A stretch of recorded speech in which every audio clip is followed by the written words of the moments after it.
ज्याच्यामध्ये कुठे ना कुठे आपल्याला दिसतोय की आज आपला महाराष्ट्र पूर्ण 80 वर्ष 100 वर्ष मागे आहे.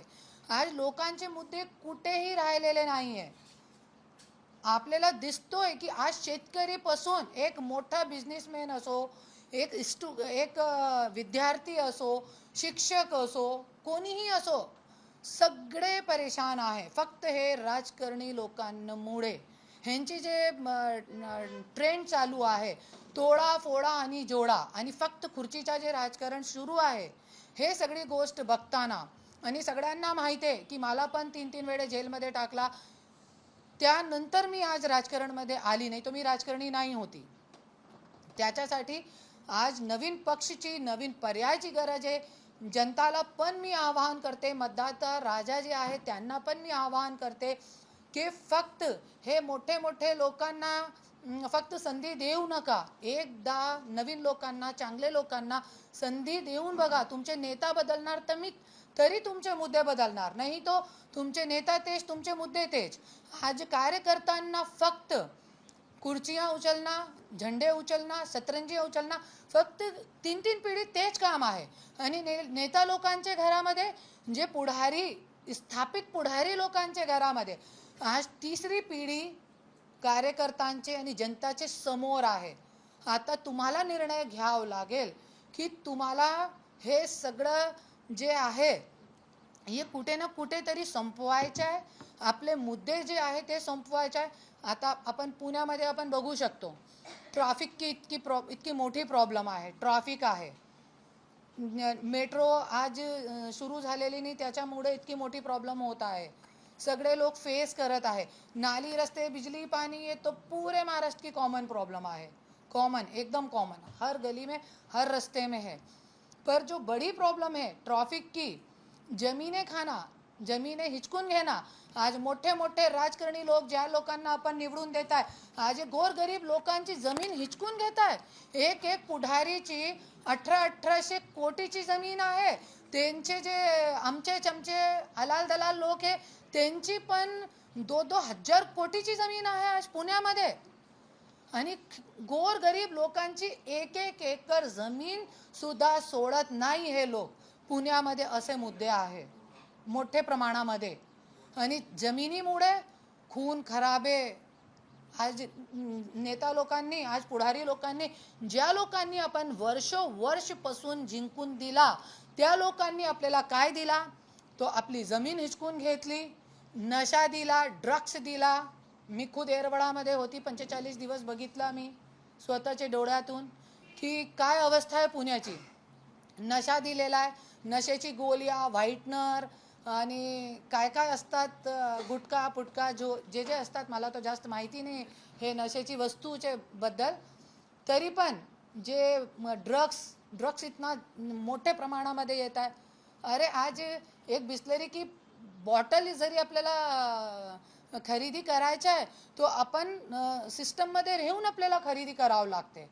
कसं इतके शराब, नकली शराब, हे धंदे कोण चालवत आहे? हे नेता लोकांचे सगळे धंदे आहे. कला केंद्र ह्यांचे, दारूचे कारखाने ह्यांचे. फक्त आपले मुलाबाळांना, ज्यांनी झंडे उचलले, सतरंजी उचलली, त्यांना काय भेटलं? फक्त जे दारूचे कारखाने ह्यांचे, पण पिणेवाले जे आहे ते गोरगरीब लोकांचे मुलाबाळा. तो हे सगळी गोष्टी जरी संपवायच्या आहे आपल्याला पुण्यामध्ये, तो स्वराज्य शक्ती सेनाचे नवीन लोक उमेदवारी भरा.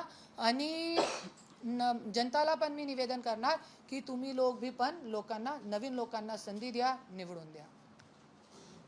धन्यवाद. हां, निवडणूक का लढवी? क्योंकि इतके सारे मुद्दे आहे. आज सगळे जरी गप्प बसले, मी पण गप्प राहू शकत होती, है ना. पण मी विचार केला, ज्यावेळे मी बघितलं की इतके मोठ्या प्रमाणामध्ये इतका अन्याय अत्याचार सुरू झालेला आहे, त्या बघताना मी निर्णय घेतला की नाही, कोणातरी व्यक्तीला आज एक मोठा कदम उचलण्याची गरज आहे. त्याच्यासाठी निवडणूक लढण्याची पण गरज आहे. क्योंकि जरी सत्तामध्ये नाही आले चांगले लोक, तो कुठे करणार? समाजसेवी म्हणून तुम्ही काम करू शकत नाही हे महाराष्ट्र राज्यामध्ये आणि भारतामध्ये पण. क्योंकि हां, स्थानिक स्वराज्य निवडणूक जिती आहे, जिल्हा परिषद, पंचायत समिती, नगरपालिका सगळे स्वराज्य शक्ती सेना पक्ष लढणार आहे. युतीची आता मीटिंग सुरू झालेली आहे माझी. आज मी मुंबईमध्ये जाणार आहे. इकडून पत्रकार परिषद घेतल्यानंतर मी मुंबईमध्ये जाणार आहे. माझी मीटिंग पण आहे 2-3 मोठे पक्षाचे सोबत. तो बहुतेक आमची जे शर्त आहे ते जरी पूर्ण झाली, जिथे जिथे आम्हाला तिकीट पाहिजे, क्योंकि आपला असंच नवीन पक्ष आहे आणि खूप संघर्षातून मी एकटी गेले 2 वर्षापासून सगळ्यांना माहीत आहे की मी लढत आहे एकटी. पण कसं तरी आज चान्स भेटलेला आपल्याला. तो जो आज आज आज आमचे जे कार्यकर्ते आहे, हे ज्या वेळे मी काहीच नाही होती, ज्या वेळे मी जेलमध्ये होती, 1.5 महिना हे लोक बाहेर बसत होते. तो हे लोकांना जिथे लढायचं आहे तिथे जरी तिकीट नाही भेटली तो आम्हाला काय कामाचा नाही आमचा पक्ष. ते सगळी गोष्ट आम्ही बघून युती करणार आहे. आमची शर्त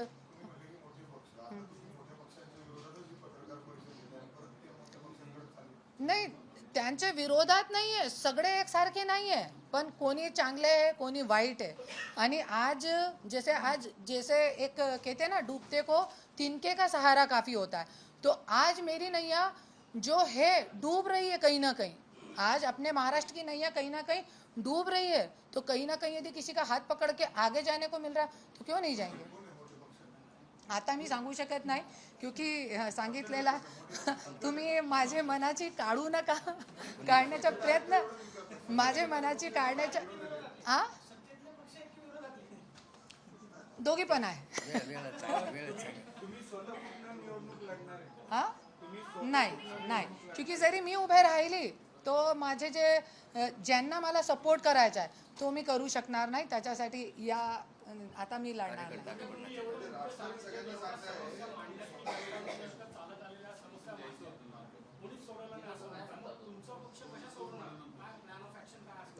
आपल्याकडे धमक आहे. सगळ्यांनी आज गेले 3 वर्षापासून माझं काम बघितलेलं आहे.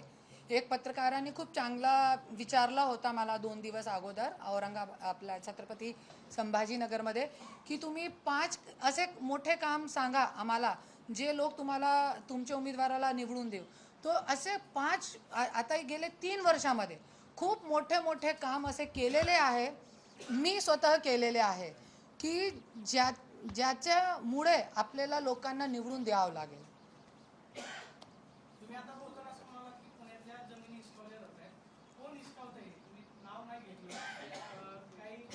आता प्रकरण तुमच्या मीडियावरती सुरू आहे. एक तर है ना, एक तर तो मीडियावरती सुरू आहे.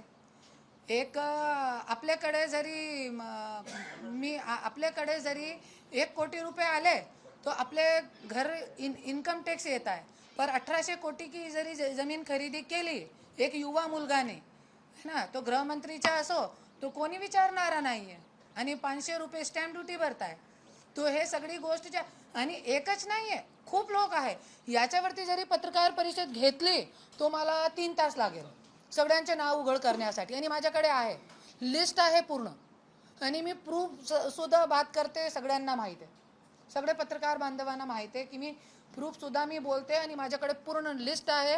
आता एकदम मतलब अचानक जनवरीमध्ये मीडियावरती येत होता की जनवरीमध्ये निवडणूक आहे, जनवरीमध्ये आचारसंहिता लागणार आहे, पण अचानक लागली आहे.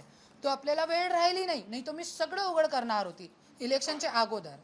अमेडिया कंपनीच्या माध्यमातून पार्थ पवारांचं नाव समोर येते की ही जमीन मुंडव्यातली असेल किंवा भोपोडीतली असेल, ही अडकण्याचा प्रयत्न केलेला आहे. तुमचं काय म्हणणं आहे?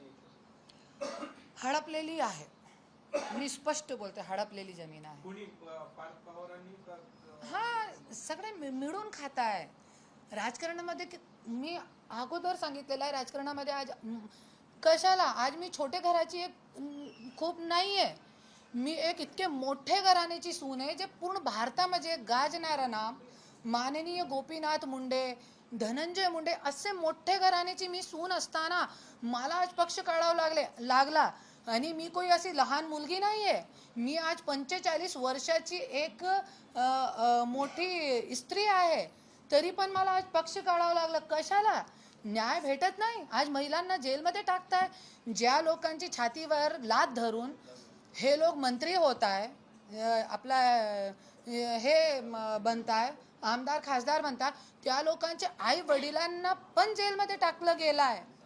गायकवाड फॅमिली त्यांना मी बघितलेलं आहे, पूर्ण आमदार होते त्यांच्या पाठीमागे, ते लोक इनोसेंट आहे, मी बघितलेलं आहे त्यांना. 75 वर्षाची महिलाला तुम्ही जेलमध्ये टाकताय, त्यांचे 77 वर्षाचे पिताजीला तुम्ही जेलमध्ये टाकता फक्त राजकारणचा गैरवापर करून. त्याच्यासाठी मी हे पक्ष काढलेला आहे, नाही तो मला पण काय गरज नाही होती. तुम्ही म्हणता सून आहे मुंडे घराण्याची, पण ते मानत नाहीत ना, त्याचं काय करायचं? असू दिया ना, देखिए अभी यहाँ पर्दे लगे, सूरज दिख नहीं रहा है, सूरज दिख नहीं रहा है, पर इसका मतलब ये नहीं यहाँ पे बैठे वाले सब बोले कि नहीं सूरज नहीं है, तो ऐसा नहीं है कि सूरज का अस्तित्व नहीं है, कोर्ट ने मान्य करा है ना, किसी के मानने नहीं मानने से कुछ नहीं होता। सूरज का अस्तित्व है तो है, भले इस कमरे में पर्दे लगे हैं सूरज नहीं दिख रहा, तो इसका मतलब ये नहीं कि सूरज नहीं है, सूरज तो उग गया सुबह 6 बजे. राष्ट्रवादी काँग्रेस पक्षामध्ये रुपाली चाकणकर विरुद्ध रुपाली पाटील हा वाद आहे, तुम्ही सुद्धा ऐकला असेल. हा. त्याच्यावरून रुपाली पाटील यांचं जे प्रवक्ते पद होतं ते आता काढून घेण्यात आलेलं आहे. म्हणजे तुम्ही आरोप करताय, त्यांना बी ऑफर देता का यामध्ये? क्या कोणाला? पक्षामध्ये त्यांच्या नाही नाही, असे लोकांची माझ्या पक्षामध्ये जगह नाहीच आहे, असे लोकांची माझे पक्षामध्ये जगत नाहीच आहे. क्योंकि रुपाली ठोंबरे पाटीलला मी आजपर्यंत कधीही एक महिलासाठी लढण्यासाठी मी बघितलेला नाही आहे. आणि ज्यावेळी मी येरवडा जेलमध्ये होती, त्यांचे नवऱ्यानी ते जे माझे नवऱ्याचा केस लढला होता आणि त्याच्यामध्ये मला 45 दिवस एट्रॉसिटी सारखे केसमध्ये माझी बेल होऊ दिली नाही होती. तो असे लोकांची मला गरज नाही आहे. आणि जे लोक स्वतः भांडताय ते कुठून दुसऱ्या लोकांना न्याय देऊ शकतात?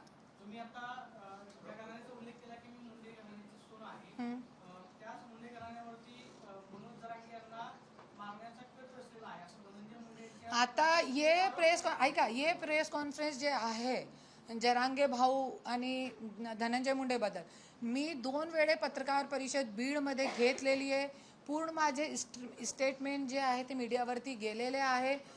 आणि आणखीन काय घ्यायचं आहे तो मी वेगळी पत्रकार परिषद घेऊन बोलणार. पण आता मी तुम्हाला पण मी हात जोडून विनंती करते, ज्या मुद्द्यावरती पत्रकार परिषद आहे ते इलॅबोरेट करा. क्योंकि ऐका ना, याच्यामध्ये काय असते, नाही तो वेगळे ठिकाणी मुद्दा फिरतोय आणि डायव्हर्ट होतोय. आणि मी एक और बोलते, एक पत्रकार सगळे लोक बसलेले आहे बीडमध्ये, एक पत्रकाराची मुलगीची पण निर्घुण हत्या झाली. ज्या वेळे मी संतावना भेट देणे गेली, 20 वर्षाचा मुलगा त्यांचा जन्मदिवस वाढदिवस होता त्या दिवशी, विचार करा. आणि फक्त त्या दिवशी 18 दिवस झाले होते.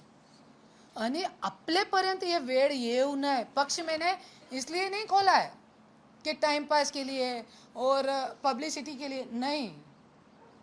तुम्हाला असं वाटतं जरांगेंचा आरोप खरा आहे? आता मी त्याच्याबद्दल काहीही बोलणार नाही, मी सांगितलेलं आहे अगोदर. तर आता माझे पक्षाबद्दल आहे हे. आणि मी इतकी लांबून मी आलेली आहे. सध्या एवढी लोकप्रियता आहे किंवा जनमानसामध्ये मराठा समाज त्यांच्या पाठीमागे मोठ्या संख्येने आहे. मनोज जरांगेंना निवडणुकीसाठी मदत मागणार किंवा त्यांची मदत घेणार? मी जरांगे भाऊकडे लोकसभामध्ये आणि विधानसभामध्ये दोघीमध्ये आपला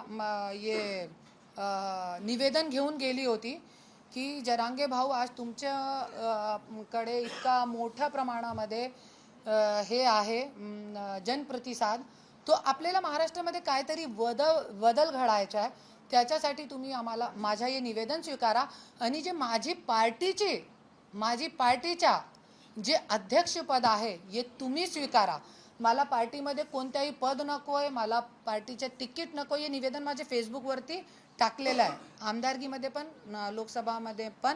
तो मी त्यांना सांगितलं होतं की तुम्ही हे निवेदन स्वीकारा, अध्यक्षपद स्वीकारा, मला तिकीट नको आहे, काय नको आहे, पण नवीन लोकांना संधी द्या आणि महाराष्ट्राची जनताला न्याय द्या. तो त्यांनी सांगितलं, ताई मी एक समाजकर्मी माणूस आहे आणि समाजासाठी मी लढते. त्याच्यासाठी त्यांनी माझं जे निवेदन आहे ती नकार दिला होता. आता राज्यामध्ये ओबीसी विरुद्ध मराठा असा एक संघर्ष पेटतोय. आरक्षणाच्या याच्याबद्दल तुमच्या पक्षाची भूमिका काय आहे? ग्रामीण भागामध्ये बीडमध्ये आपण पाहतोय की दिवसाढवळ्या मारण्याच्या धमक्या दिल्या जातात किंवा ऑडिओ रेकॉर्डिंग आहे की व्हायरल होतात. आरक्षणाबद्दल तुमच्या पक्षाची भूमिका काय? मराठा समाजाला मांडलेली भूमिका योग्य आहे की दुसरीकडे जातीपातीमुळे महाराष्ट्रामध्ये विकासाचा मुद्दा थांबलेला आहे. आणि तुम्ही बघू शकता जे नगरसेवक आहे, जे 3 वेळा नगरसेवक आहे, 15 वर्षपासून 20 वर्षापासून, त्यांचे घरचे समोर नाली नाही आहे, रस्ता नाही आहे, जातीपातीमुळे फक्त. आणि कुठे ना कुठे मला फक्त विकासाची गोष्टीवर राजकारण करायचं आहे. आणि ज्या वेळे निवडणुकी येते त्यावेळे हे लोकांना हिंदू मुस्लिम दिसतोय. राष्ट्रीय मुद्दा काय आहे? हिंदू मुस्लिम, क्योंकि जास्त मतदान आहे. पण महाराष्ट्र लेवलवरती हे मुद्दा चलत नाही. अल्पसंख्यक आहे मुस्लिम, त्याच्यामुळे इथे हिंदू मुस्लिम चालत नाही. तो हिंदू मध्ये वाद पेटण्याचे काम हे लोक करताय. 5 वर्ष आरक्षणचा मुद्दा कुठे जातोय? निवडणुकीचे वेळेही कशाला येतोय आरक्षणचा मुद्दा? मला एक गोष्टीचा प्रश्न तुम्हाला विचारायचा, तुम्ही मला द्या, क्योंकि मी राजकारणी नाही. कुठे जातोय आरक्षणचा मुद्दा? त्याच्यासाठी कुठे ना कुठे जातीपातीमध्ये तेढ निर्माण करून स्वतःची राजकीय पोरिया भाजण्याचं काम हे राजकारणी लोक करताय. आता संग्राम जगताप आणि पडळकर त्यांनी जरी काय असतात, आता संपदा मुंडे आपल्यासारखी युवा बच्ची आहे, वो माझी मुलगी सारखी आहे, तिचा मर्डर झालेला आहे, आत्महत्या नाही आहे, ते मर्डर आहे. पण आज कुठे ते मुद्दा? कुठे हे ते लोक संग्राम जगताप सारखे, गोपीचंद पडळकर सारखे जे हिंदू मुस्लिमच्या नावावर बोंबलत आहे मीडियावरती, कुठे हे ते लोक आज? संपदा मुंडे काय हिंदू नाही आहे क्या? जरी त्याबद्दल कोणी हिंदू और मुस्लिमचा मुद्दा होता तो आज पूर्ण महाराष्ट्र पेटून उठला असता. तो हे सगळी गोष्टी आहे, आपल्याला हे सगळी गोष्टीवरती लक्ष नाही द्यायच्या. स्वराज्य शक्ती सेनामध्ये 2च जाती है, स्त्री आणि पुरुष, आणि एकच धर्म जे मानुसगी. आज मैं खुद अपनी जान हथेली पे लेके लोगों के लिए काम कर रही हूँ. आज तक मुझे कैसे लोगों को पुलिस प्रोटेक्शन दिया हुआ है, पर मुझे आज तक पुलिस प्रोटेक्शन नहीं दिया. फिर भी मैंने बोला नहीं, मैं डरने वाली नहीं, रुकने वाली नहीं. आज भीड़ जैसी जगह में मैं रह रही हूँ, फिर भी कोई पुलिस प्रोटेक्शन नहीं दिया. इसलिए मैं इलेक्शन में भी नहीं लेती हूँ कि मत दो, मुझे कोई ज़रूरत नहीं. तो ये सारी चीज़ें हैं. तुम्ही आता इतके वर्ष लढा दिला आहात, तुम्ही घराघरात पोहोचलेले आहे, तुमचा चेहरा, तुमचं नाव सर्व दूर पोहोचलेलं आहे. तुम्ही का नाही इलेक्शन लढणार तुमच्या पार्टीकडून? कारण तुमच्या पक्षालाच फायदा होईल. जरी मी उभे राहिली भाऊ, तो आज आमचे जे लोक आहेत त्यांना कोण पाठबळ देणार?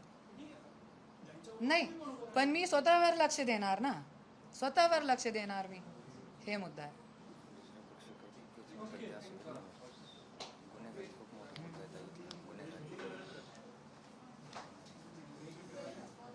वो लड़के को बोलो जरा जल्दी.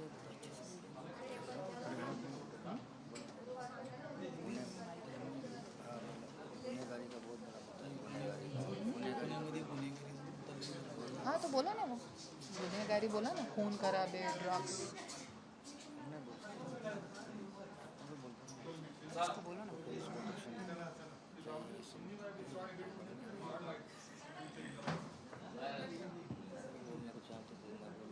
नहीं बोल दो, बोलो ना, आप उसको बोलने को बोलो. आप पूछो ना, मैं बोल सकता हूँ. बोलो मला, बोलो ना काय बोला. हाँ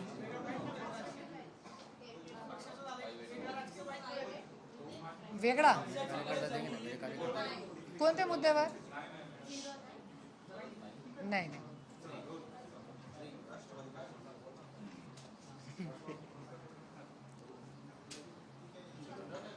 बोलो ना, आप बोलो ना. अरे बोलो ना, बोलने वाले की मट्टी बिकती क्यों चुप बैठे हो? नाही, पत्रकार बांधूंना मला पण एक गोष्ट सांगायची. मी पक्षाचा प्रदेशाध्यक्ष म्हणून काम करतो आहे. तर आता जे बीडमध्ये प्रामुख्याने सगळ्यात महत्त्वाची गोष्ट जी बीडमध्ये मेन मुद्दा ओबीसी विरुद्ध मराठा जे आत्ताचं पत्रकार बांधवांनी विचारलं, तो जो मुद्दा आहे.